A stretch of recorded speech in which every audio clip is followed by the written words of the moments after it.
This is CNN Breaking News. Hello again, everyone. Thank you so much for joining me. I'm Fredricka Whitfield, and we're learning more details on this breaking news out of East Hollywood, where at least 30 people were injured after a vehicle drove into a crowd early this morning. The Los Angeles Fire Department says 7 of those injured are in critical condition outside a music venue on West Santa Monica Boulevard. Officials say more than 100 emergency responders arrived to a frenzied scene. This was a very chaotic scene. People were helping each other out because this was a nightclub. People were waiting to go inside there. They're ordering tacos. So they're seeing people that they don't even know are injured. They're stepping in to help them out. And with us now, CNN correspondent Julia Vargas Jones, who is there on the scene, and retired FBI Supervisory Special Agent Jason Pack is also with us. Thanks to both of you. Julia, you first. Kind of set the scene and what you know about the investigation. See cars are moving behind you. I guess there is some, semblance of normalcy, but this investigation is really in its infancy. It is, Fred, very much so.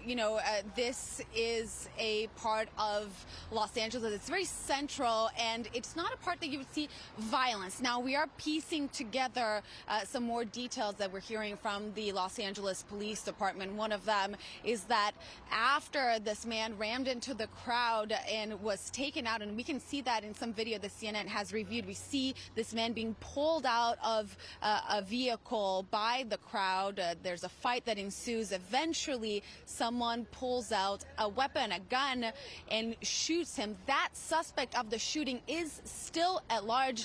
This is how the LAPD described how these events happened. The driver of that vehicle was pulled out, and a physical altercation ensued, where the bystanders were physically assaulting him. During that altercation, somebody produced a firearm and shot that driver of the vehicle. The driver was transported to a local hospital in unknown condition. The shooter in this situation is still outstanding, and we consider him armed and dangerous. And Fred, LAPD also telling us that it's a miracle that nobody died in this, as that was, as they said, a chaotic scene, so many people. And I'll say, speaking to one of the neighbors here, someone who lives basically next door to this nightclub, she said it's usually a very young crowd, and this was around 2 in the morning Pacific time when this happened, that it's a usual scene to see all these people standing outside of this nightclub.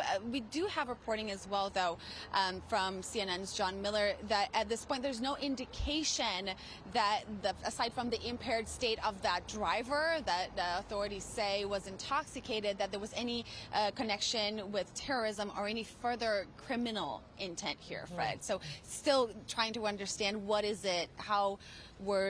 happened in the moments that led to this car ramming into that crowd. Right. Possibly investigators trying to rule out some things, but still carrying on with the investigation. Thank you so much, Julia Vargas Jones. So Special Agent Pack with us now. Good to see you. I want to get your perspective as investigators work through the scene. What do you believe their priority will be? Yes, ma'am. I think the top 3 priorities are, number 1, and priority 1 is finding the shooter to keep that person from committing other crimes. Number 2 would be to find the video from the scenes. There are 30 people that were hurt, so law enforcement is going to want to see all the videos that they may have had from their phones, and then from the other witnesses who are around. You saw the bystanders there in the video helping other citizens. They were all in line to go have fun, and their night turned tragic. And then the third is awaiting the toxicology reports from that driver. So likely they've taken blood from the person that was driving the car to see if it was a medical condition, if he was intoxicated like it was. They have to be able to prove these things in court. So I think those are the top 3 priorities.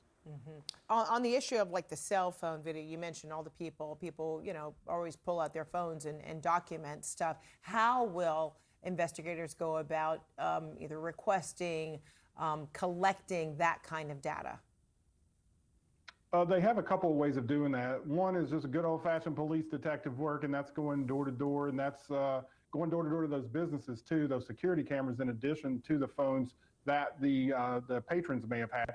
They'll likely have taken their names during the report. The responding officers will have a list of names, and they'll have the victims, and so they'll be able to go there and look at those cell phones individually and do the techniques that we have to, or the law enforcement has, to download those. Separately, there's often places on public-facing websites to upload video to do these types of things to collect that. So it's going to be a lot of information to go through and a lot of videos. So you want to be able to prove exactly what happened that matches what the investigators have learned through their investigation so far by talking to people.